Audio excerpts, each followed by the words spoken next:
Passando mais uma vez aqui no nosso encontro virtual, né, para dar continuidade ao nosso conteúdo didático do nosso ano letivo.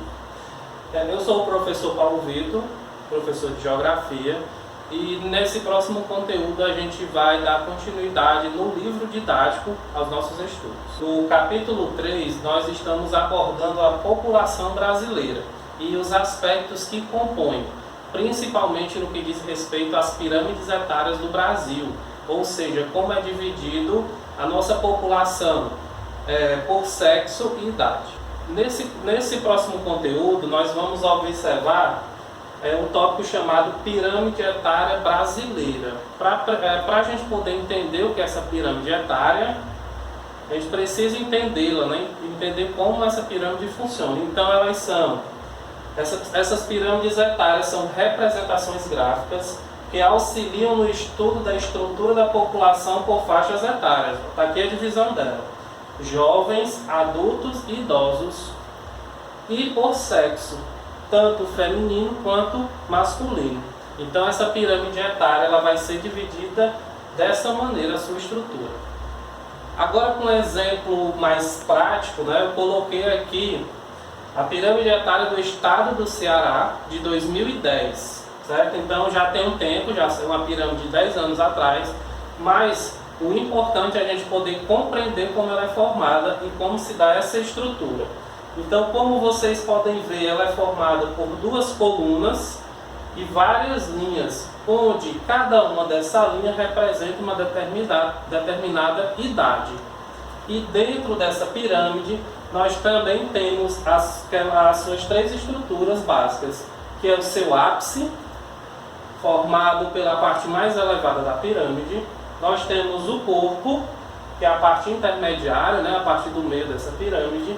E nós temos a sua base, que é a primeira parte dessa pirâmide.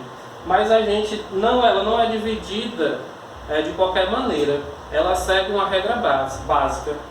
Por exemplo, a base ela é compreendida por todas as pessoas que possuem de 0 a 19 anos.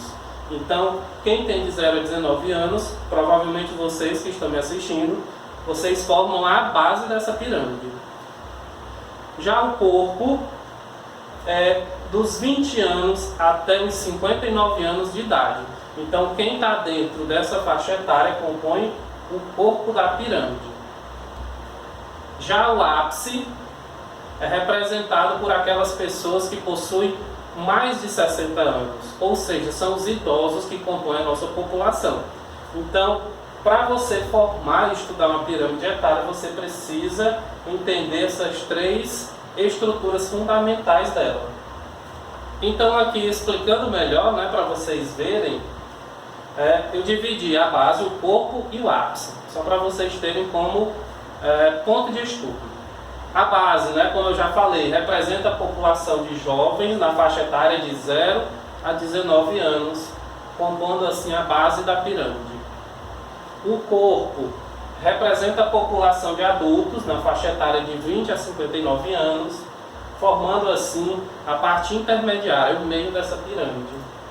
E o ápice representa a população idosa, ou seja, aquelas pessoas que possuem mais de 60 anos. É o topo da pirâmide. Vai entender no próximo gráfico que essas três estruturas elas variam bastante com o tempo, por região, por cidade, por países, continentes e assim vai. Outro exemplo bem prático aqui, eu coloquei como exemplo 3 pirâmides etárias. Só que essas 3 pirâmides etárias representam o mesmo local, no caso o Brasil, né? Então são as 3 pirâmides etárias representando o nosso país, sendo que de épocas diferentes. A primeira de 1980, a segunda de 2000 e a terceira é uma estimativa do que seria 2020, no caso o nosso ano, né? Foi uma pesquisa de 2008, então esse ano de 2020 é uma perspectiva de como seria o Brasil. E a gente pode perceber mudanças tanto na base, no corpo e no ápice dessa pirâmide. A gente percebe que a base ela se mantém um pouco a sua estrutura, não se modificando muito. Já o corpo dessa pirâmide ela já era bem estreita 40 anos atrás, e ela vai se alargando. O que isso quer dizer? Que essas crianças, né, essas pessoas que foram nascendo e envelhecendo, foram compondo mais fortemente o país. Outro detalhe que eu vou falar daqui a pouco é que o que faz com que o corpo dessa pirâmide ela enlargueça, as pessoas estão vivendo um pouco mais e um pouco melhor do que antigamente. Então a expectativa de vida das pessoas, né, da população, está aumentando ao longo do tempo. Não que seja tão bom assim, né? Não são condições excelentes como outros países de primeiro mundo, mas são condições bem melhores do que 40, 50, 60 anos atrás. E o ápice, que é o topo, né, que eu já falei, ele vai alargando, ele vai aumentando com o passar do tempo. Ó. Se vocês perceberem, a população de idosos é bem maior, né, no nosso ano de 2020 do que 40 anos atrás, lá em 1980. E são essas condições que eu falei, de expectativa de vida, o aumento da taxa de natalidade, que contribuem para que essa pirâmide se modifique ao longo do tempo, principalmente em relação aos idosos. Fator, né, que eu falei agora há pouco, que influencia diretamente na estrutura dessa nossa pirâmide. Então eu coloquei 3 pontos básicos para que essa pirâmide ela se altere com o tempo. Primeiro, a diminuição nas taxas de natalidade, né? Então, ao longo do tempo, essa taxa de natalidade, o que é a taxa de natalidade, como eu já falei, é o número de nascimentos, né, de um determinado local. Então, essas taxas de natalidade, elas diminuíram com o passar do tempo. Segundo ponto, o aumento da expectativa de vida. É a idade média que a população de um país vai vivendo. E esse aumento da expectativa de vida influi diretamente na composição da nossa pirâmide etária. E, consequentemente, com o aumento da expectativa de vida, a minha qualidade de vida ela foi boa.